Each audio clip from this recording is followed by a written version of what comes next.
Menurut mitos, Pulau Timur berasal dari kata buaya. Bukan cerita tanpa sebab, karena hampir di setiap teluk hingga muara sungai di Pulau Timur seringkali dijumpai buaya. Bersama tim unit penanganan satwa dari Balai Besar Konservasi Sumber Daya Alam Nusa Tenggara Timur, saya menuju salah satu sungai di mana sering ditemukan binatang berdarah dingin ini. 2 jam jarak tempuh dari kota Kupang menuju Sungai Nulmina di Timur Tengah Selatan, Nusa Tenggara Timur.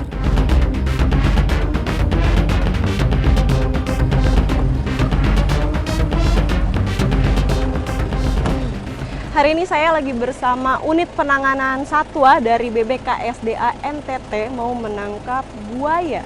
Kenapa? Karena buaya di sini dianggap meresahkan masyarakat, bahkan sampai memakan korban. Ikuti jejak saya, jejak petualang. Bergerak dari laporan masyarakat, unit penanganan satwa bersiap melakukan tindakan.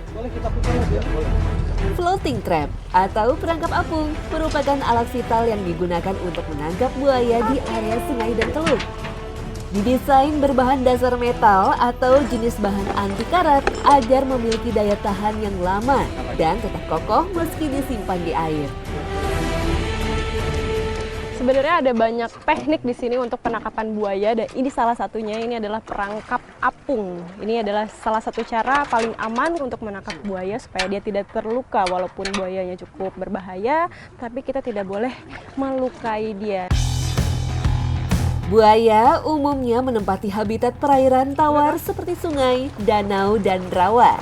Namun ada pula jenis yang hidup di air payau seperti buaya muara. Buaya muara masuk kategori jenis buaya paling berbahaya. Banyaknya jumlah manusia yang telah menjadi korban adalah alasannya.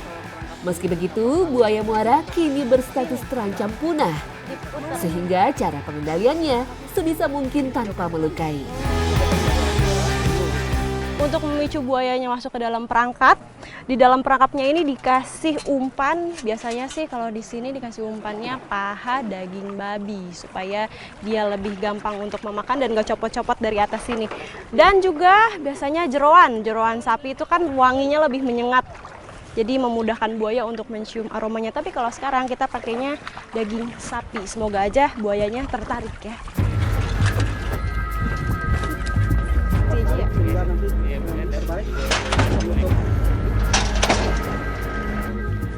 Untuk menangkap buaya dengan teknik perangkap biasanya ini harus didiemin dulu. Tapi kita sekarang mau menuju ke satu lokasi yang memang dilaporkan sama masyarakat di sana bahwa buayanya suka naik ke daratan. Makanya sekarang kita mau nyisirin dulu di areal sekitar sini nih, menelusuri sungai. Semoga aja ketemu. Sudah Pak? Sudah. Ayo.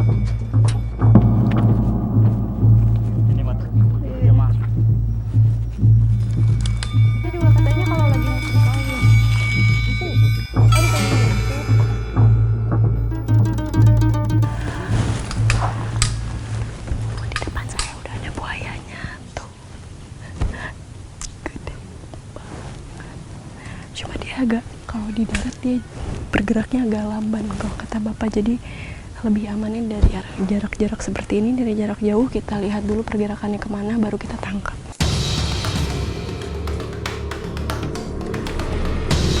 Mengunci kedua rahang buaya menjadi tahapan pertama. Digunakan tali jenis karmantel statik yang kuat agar mampu mengimbangi kekuatan mulut buaya. Dibutuhkan beberapa orang untuk menahan tubuh reptil amfibi ini agar gerakannya terbatas dan kakinya dapat ikat. Jadi sebenarnya penangkapan buaya ini menggunakan jerat itu ada tahap-tahapannya. Pertama itu yang diikat rahangnya bagian atas, kemudian mulutnya, baru matanya ditutup, kemudian tangan dan kakinya. Itu supaya lebih aman ya Pak, ditutup matanya supaya dia nggak lebih agresif. Pendataan menjadi awal rangkaian monitoring satwa. Tubuh buaya diukur dan dicatat jenis kelaminnya.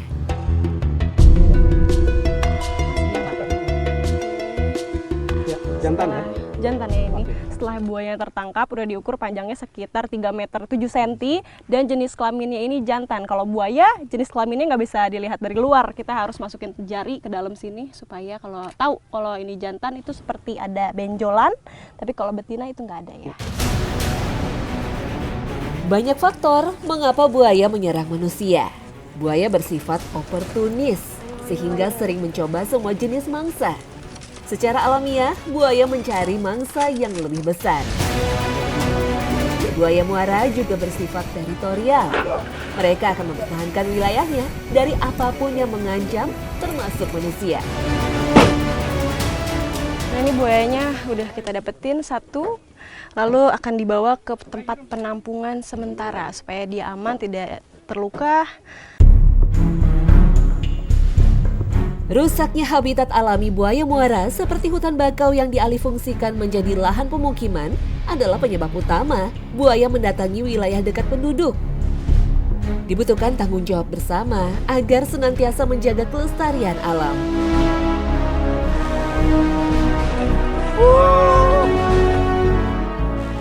Dia masuk dari sana ke sini, dia udah nggak bisa keluar lagi tuh ya? Iya.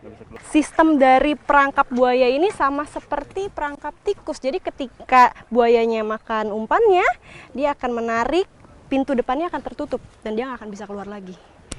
Akhirnya dapat, ternyata bener ya informasi masyarakat di sini. Tingkat kesulitannya lebih sulit menangkap di dalam air dibandingkan di darat. Karena kalau misalnya di air dia jauh lebih agresif dan juga lebih banyak bergerak.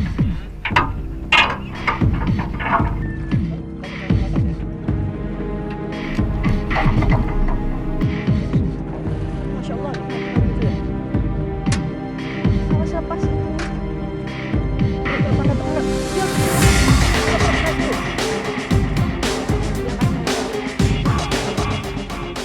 Tadi setelah udah diukur panjangnya sekitar 2,5 meter dan jenis kelaminnya laki-laki. Sebenarnya sama jenis kelaminnya, tapi ini dia lebih pendek dan juga lebih kecil dibandingkan sama yang di darat. Buntut dari buaya.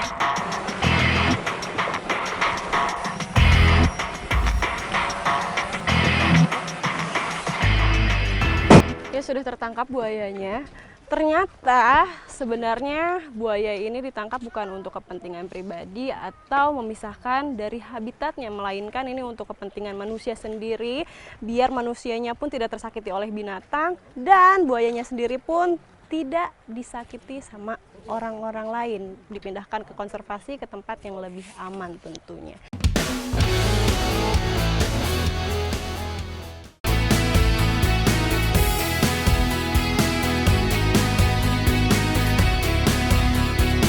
Kali ini saya mengunjungi Sumba Timur untuk mencicipi kuliner unik di desa yang masih kental dengan adat Prai Icing.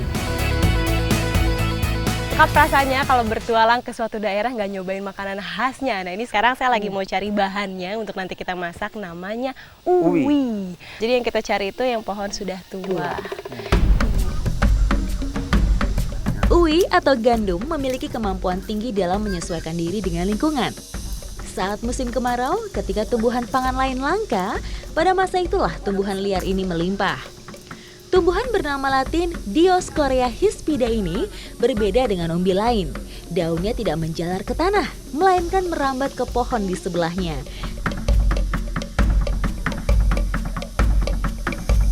Menemukan uwi tua tidaklah sulit. Ketika sudah tua, uwi akan membesar. Ukurannya yang besar menimbulkan gundukan tanah seperti ini. Jadi kalau misalnya uwi yang sudah matang, yang udah bisa kita ambil, sudah tua, ini ciri-cirinya dia sudah tidak ada daunnya dan sudah gugur dari pohon rambatannya. Jadi begini nih, jadi dia gampang dicabut dari tanah. Set, tuh, ini sudah gugur sendiri. Tidak perlu menggali dalam-dalam, uwi pun sudah kami dapat. Sepintas menyerupai ubi gembiling. Bedanya, daging uwi mengandung getah yang berbahaya jika langsung dikonsumsi. Lihat, ini dari satu pohon uwi bisa menghasilkan uwi yang sebesar ini. Untuk netralisir racunnya, kita harus mencari daun madonu. Ikuti jejak saya, jejak petualang.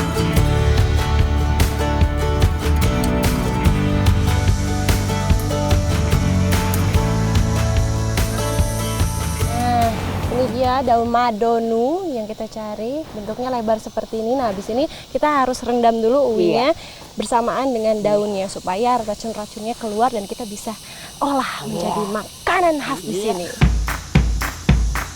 Madonu merupakan sebutan lokal untuk pohon kesumba keling. Perdu bernama latin Bixa orellana ini berasal dari daerah tropis di Amerika. Madonu juga dipercaya dapat mengobati batuk dan batu ginjal. Selanjutnya, uwi dipotong tipis-tipis agar getahnya larut secara keseluruhan. Sebelum direndam, tak lupa mencampurkan potongan daun penetral racun.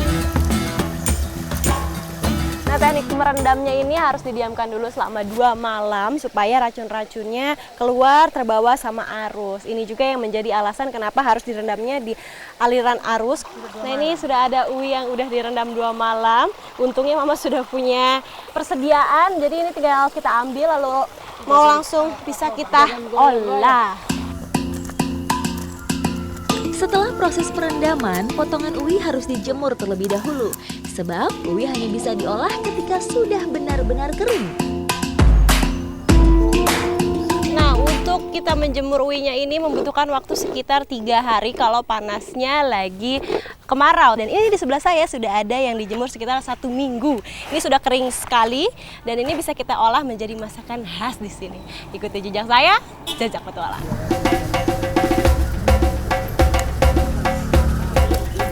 Nah, ini sekarang kita nggak cuma mau masak satu menu, tapi ada menu lainnya juga. Kalau di sini namanya rolua yang dimasak dengan daun singkong dan juga beras yang akan ditumbuk nanti bareng. Tapi sebelumnya saya mau rebus uwinya dulu supaya matang karena proses rebusnya juga cukup lama, sekitar 1 jam. Sambil menunggu rebusan uwi mendidih, saya dan Mama mengolah rolua. Bahan utamanya hanya daun singkong. Menumbuknya dicampur dengan beras supaya mudah hancur.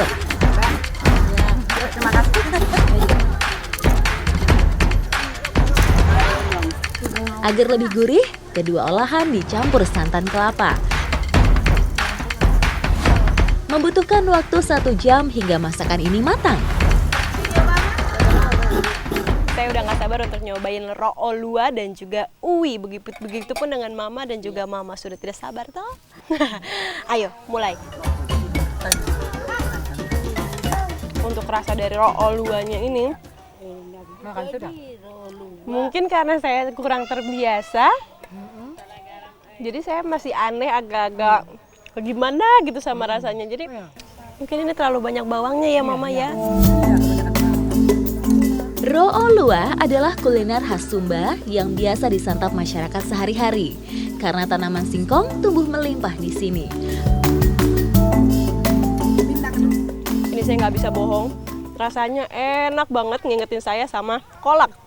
Hanya bedanya kalau di sini kuahnya jauh lebih encer dan juga kalau untuk uwinya sendiri, ini rasanya seperti singkong, hanya lebih manis.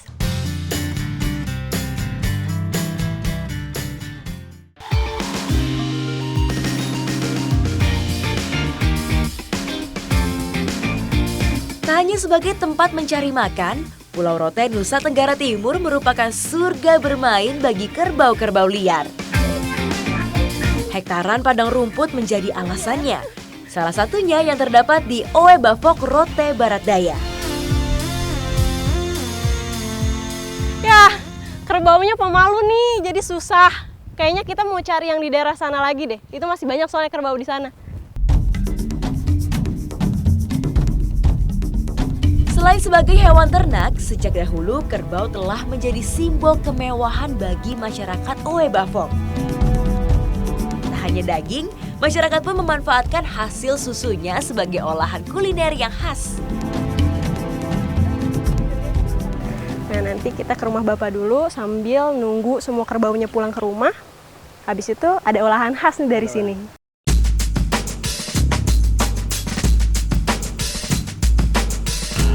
Desa Oe Bafok dikenal sebagai salah satu wilayah penghasil susu kerbau yang berkualitas.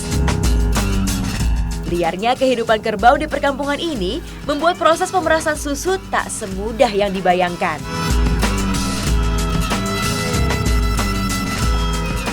kerbaunya takut, makanya muter-muter. Berarti ini kita nunggu kerbaunya tenang dulu sampai nggak muter-muter lagi, biar nggak takut, baru kita peras nanti susunya. Sebelum matahari terbit dan sore hari, biasanya kerbau selesai mencari makan. Nah, pada saat itulah diperkirakan waktu yang paling tepat untuk memperoleh hasil susu yang melimpah.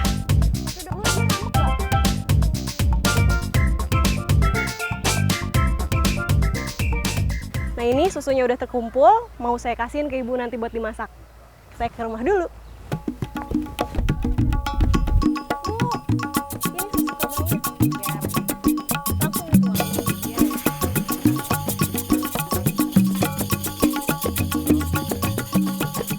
Nah ini kita lagi mau buat susu goreng ya ibu ya? Iya. Nah yang dipakai ini susu kerbau. Kenapa susu kerbau? Karena susu kerbau itu mengandung lemak yang tinggi, sehingga kalau nanti dicampurkan sama gula merah, dia akan membentuk gumpalan padat yang akan dijadikan cemilan.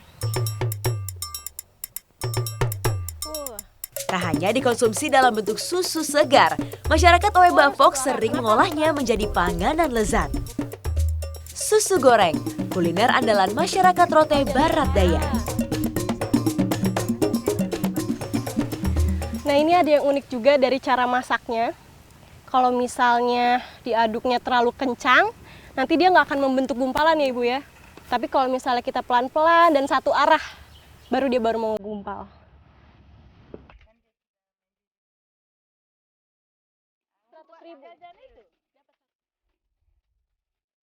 Dalam api sedang, paduan susu kerbau segar, gula merah, dan kayu manis dipanaskan.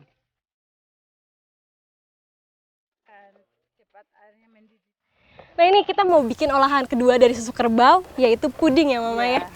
Sebenarnya caranya cuma dikukus aja, kalau misalnya campurannya tetap sama, pakai gula merah ya mama ya. Tapi takarannya yang beda cuma sedikit aja ya mama ya.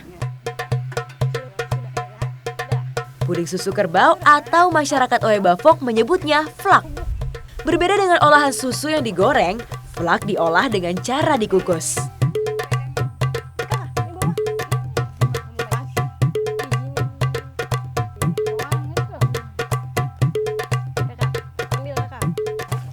Nah ini susu goreng yang sudah didiamkan selama tadi beberapa menit sampai mengeras seperti ini jadinya. Tapi kalau rasanya,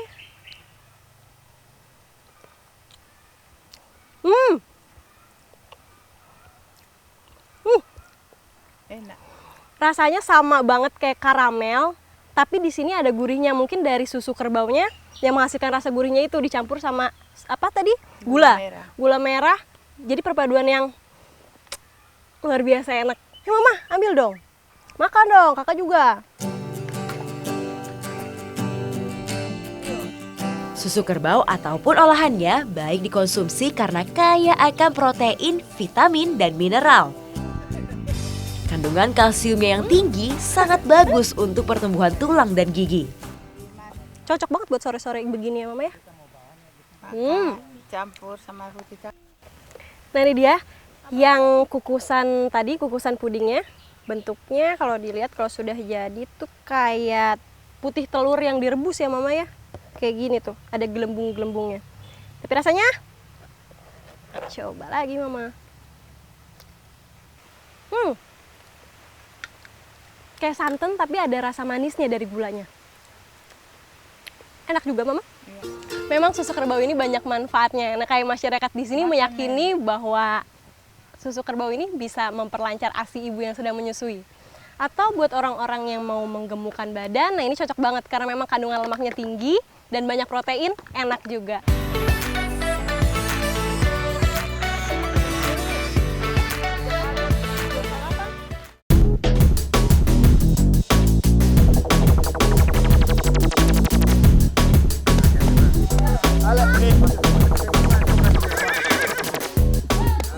Salah satu mata pencaharian masyarakat di sini adalah berkebun. Nah, kebanyakan masyarakat tanamnya kopi. Nah, hari ini saya mau panen kopi sama abang-abang, tapi lagi-lagi pakai kuda. Asik. Ayo bang, jalan lagi. Borani menyimpan potensi alam. Tanahnya biasa digunakan untuk menanam tumbuh-tumbuhan untuk dijadikan makanan dan dikonsumsi sehari-hari, salah satunya kopi. Di Borani, hamparan kebun kopi sangatlah luas. Jenis kopi yang tumbuh subur, kopi Arabica yang khas dengan rasanya yang unik di lidah. Bismillahirrahmanirrahim. Maaf ya Bang.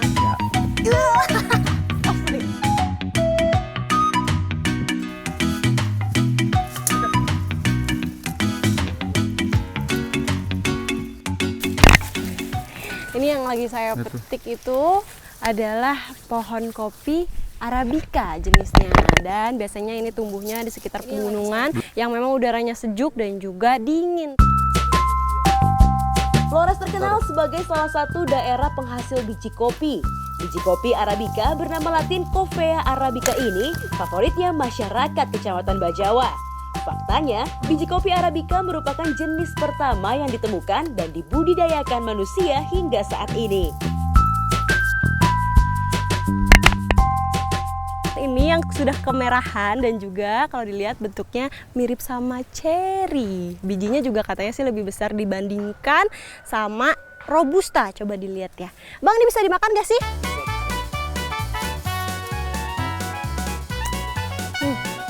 Bijinya digigit boleh.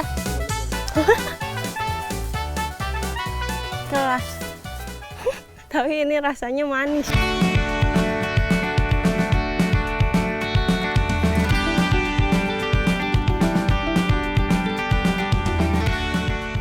Nah, ini yang tadi kopi-kopi yang sudah saya panen langsung saya serahkan ke ahlinya. Nah, ini mau ditumbuk dulu pertama. Musim merah ya Mama ya? Iya. Oke. Setelah berkali-kali ditumbuk, cangkang kopi akan terlepas dengan sendirinya. Proses untuk menjadi biji kopi yang sempurna itu lumayan banyak tahapannya. Nah, ini yang pertama adalah pemisahan dari kulit luarnya, yaitu ini harus ditumbuk, lalu dijemur, nanti ditumbuk lagi, nanti dijemur lagi, ya sampai kadar airnya berkurang, sampai benar-benar kering.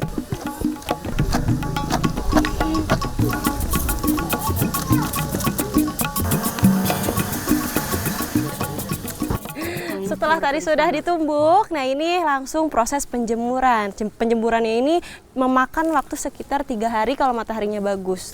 Ini yang sudah dijemur selama 4 hari, jadinya seperti ini. Nanti langsung ditumbuk lagi. Oke.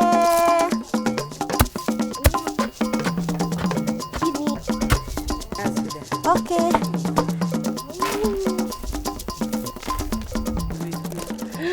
Setelah tadi ditumbuk yang putaran kedua, ini dia hasilnya. Tuh, ini udah kelihatan ya warna biji kopinya agak-agak kehijauan. Nah, habis ini masih harus disangrai lagi. Baru deh jadi biji kopi yang sempurna. Kalau ini belum ya Mama ya? Biji kopi harus ditapis dahulu agar benar-benar bersih. Penyangraian atau cara goreng tanpa minyak merupakan proses wajib sebelum membuat biji kopi menjadi bubuk-bubuk. Ayo Mama. Iya. Akan lebih pas disangrai dengan menggunakan wajan agar panasnya merata. Di kampung Borani, kompor untuk memasak masih menggunakan tungku kayu. Kemarin ujungnya kemakan. Enak. Nah, proses penyangraiannya ini harus terus dibolak-balik selama 20 menit. Kenapa harus dibolak-balik terus? Karena biar aromanya semakin kecium dan warnanya tuh kecoklatan seperti ini. Eksotis ya warna coklatnya tuh. Yeah. Lanjut pada proses akhir, yaitu mengubah biji kopi menjadi bubuk yang nantinya digunakan sebagai bahan pelengkap makanan khas masyarakat Borani. Onde-onde gula kopi. Nah, ini menumbuknya masih pakai lesung dan juga tekniknya kita harus pegang alunya 2 tangan seperti ini. Lalu tenaganya kita pusatkan di tengah-tengah. Kalau udah sampai bawah, kita keluarin tenaganya. Ini biji kopinya akan hancur dengan seketika. Ya, ini sekitar 2 jam lah ya Mama ya. Ini aromanya sudah keluar setelah tadi ditumbuk terus disaring. Nah, ini jadinya seperti ini. Tapi ini bukan untuk diseduh, melainkan untuk jadi bahan onde-onde gula kopi. Mau tahu rasanya seperti apa? Ikuti jejak saya, Jejak Petualang. Ayo Mama, kita masak.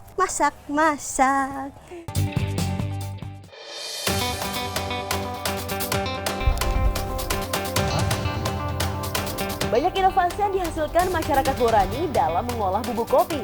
Salah satunya onde-onde. Bahan-bahan untuk bikin onde-ondenya terlihat sederhana ya, nggak terlalu banyak. Di sini cuma butuh kelapa, gula merah, kunyit kopi, sama singkong. Singkong menjadi bahan dasar utama dari onde-onde ini. Singkong mengandung serat yang bermanfaat bagi kesehatan, mulai dari menurunkan tekanan darah, kadar kolesterol, hingga membantu pencernaan. Di Kampung Borani, onde-onde singkong berwarna kuning. Jadi penggunaan kunyit sebagai pewarna wajib selalu ada. Si singkongnya ini warnanya agak kuning seperti ini. Tuh, cantik kan?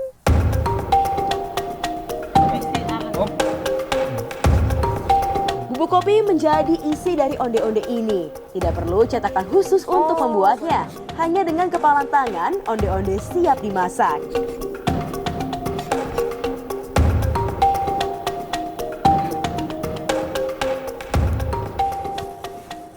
Ya, ini tinggal dikukus selama 30 menit. Nanti baru bisa disantap rame-rame. Saya penasaran rasanya kayak apa ya? Yeay, wah. Ya, oke. Tapi kayaknya enak. Ayo Mama, bantu. Wow, setelah menunggu 30 menit, ini akhirnya jadi juga. Bentuknya, warnanya tuh cantik banget. Lengket, tapi ini mirip-mirip sama apem, tapi nggak tahu sih rasanya seperti apem apa tidak. Ih, nempel-nempel, lengket. Satu adonan singkong ternyata bisa menghasilkan 10 hingga 15 onde-onde. Akan lebih enak jika disantap saat keadaan masih hangat. Saya pun tak sabar untuk mencicipinya. Onde-onde gula kopi. Nah, ini yang sudah jadi. Tadi yang udah dicampurin sama kopi. Biasanya kalau di sini dimakannya pakai topping. Toppingnya ada kelapa dan juga kayu manis. Jadi ditaburin ya Mama ya. Kita tabur lalu kita makan. Ya. Adik ambil. Ayo Mama. Oh, lengket ya. Ayo Mama makan 1, 2, 3.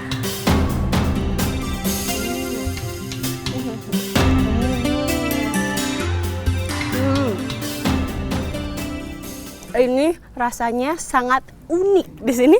Kunyitnya kerasa, gulanya juga kerasa manis, kopinya agak kerasa pahit sedikit.